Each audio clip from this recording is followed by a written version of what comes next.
Ipo haja kwa uongozi wa chama cha Jubilee kuhakikishia wanachama wake uhuru wa kujieleza kuhusu masuala muhimu ya uongozi wa chama hicho endapo kinanuia kuimarika na kupata uungwaji mkono kote nchini.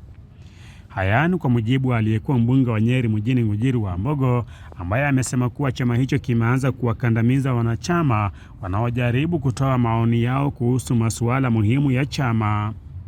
Akizungumza na wanahabari mjini Nyeri, Ngunjiri ameelezea kutoridhishwa kwake na baadhi ya viongozi wa Jubilee, akidai kuwa wanatumia nyadhifa zao kuwakandamiza wanachama wenye misimamo tofauti badala ya kuwapa fursa ya kujieleza. Since when did it become an offense for Jubilee members and aspiring leaders to meet and discuss their future? Since when did political consultation become rebellion? Since when did mobilization become misconduct? And since when did the party become so fragile that it fears a room full of its own members? Nobody has claimed that the Aspirants Forum replaces official registration of constitutional party processes. That is a dishonest and convenient distortion. The truth is simple. Members have a right to organize. Aspirants have a right to engage. And no office holder has the moral or political authority to criminalize member participation simply because they cannot control it. This is about fear of free politics. The panic we are now seeing is a panic of people who want a party where only approved voices can be heard, only approved ambitions can survive, and only approved candidates can grow. That is not a political party. That is a cartel. A healthy party does not fear its members or threaten its aspirants. A healthy party does not issue warnings every time grassroots energy begins to move. If Jubilee has reached the point where ordinary consultation is now treated like sabotage, then some people have fundamentally misunderstood what political organizing means. I am ready for the disciplinary action. I have seen the threats. I have read the letter. I have heard the noise, and I want to say this clearly. I am not intimidated. If there are people eager to summon me for disciplinary action, let them do so openly and formally. Let them tell the country which exact clause of the party constitution I have violated, which rule says members cannot convene, and which rule says political participation must first be licensed by insecure office holders. Wakati huo kiongozi huyo amewataka wanachama pamoja na wagombea wanaolenga kupeperusha bendera ya Jubilee katika uchaguzi ujao kutoathiriwa na siasa zinazotaja kuwa duni kutoka kwa baadhi ya viongozi chamani. Aidha, amewahimiza kuungana na kutoa mwelekeo utakaosaidia kuimarisha chama hicho. To Jubilee members and aspirants, do not be bullied. To every ordinary member, every young leader, every aspirant, and every believer in Jubilee's future, do not be frightened by titles. Do not be silenced by letters. Do not surrender your political rights because a few people are uncomfortable with your independence.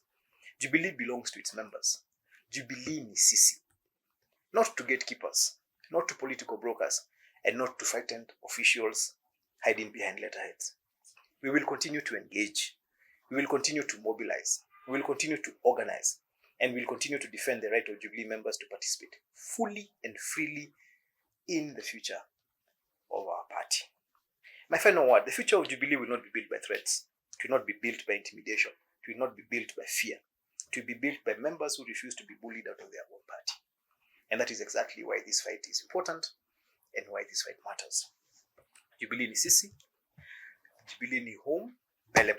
Wakati wa huo Ngunjiri ameonyesha kusikitishwa kwake na baadhi ya viongozi wakuu katika chama hicho, akiwemo naibu kinara wa kitaifa wa chama Jubilee Dr. Fred Matiang'i, kwa kile alichodai ni kuwapigia debe viongozi kutoka vyama vingine ndani ya muungano wa upinzani wakati wa mikutano ya chama hicho.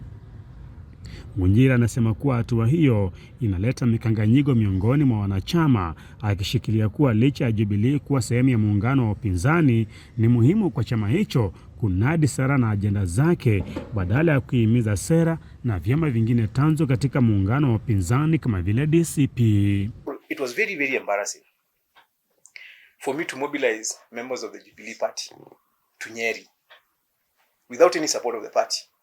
And then the party leadership comes to talk about a competing candidate in our meeting. So at a certain point you're left wondering, so are we actually competing with that person?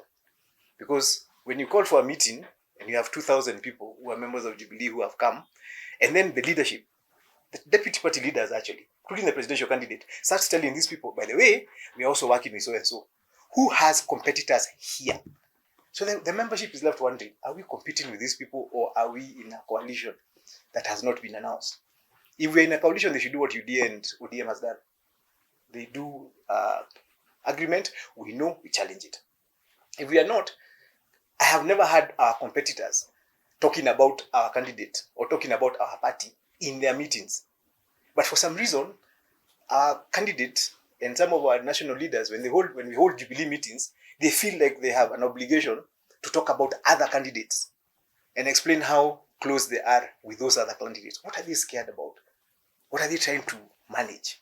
You know? And do they think that those candidates that they are empowering na kuwapaka mafuta have candidates in our areas of interest, who they are coming and talking about and saying, vote for this person and not for that person? But you have already come and told our supporters that it is okay. We are all friends. That is not how politics is done. Politics is about competition. Matamshi yake yanajiri siku chache baada ya Dr. Fred Matiang'i katika mkutano wa Jubilee uliofanyika mjini Nyeri siku ya Jumatano kuwataja na kuwapigia debe baadhi ya vinara wa vyama vinavyounga muungano wa upinzani. Willy Khaemba, Kurunzi, kaunti ya Nyeri.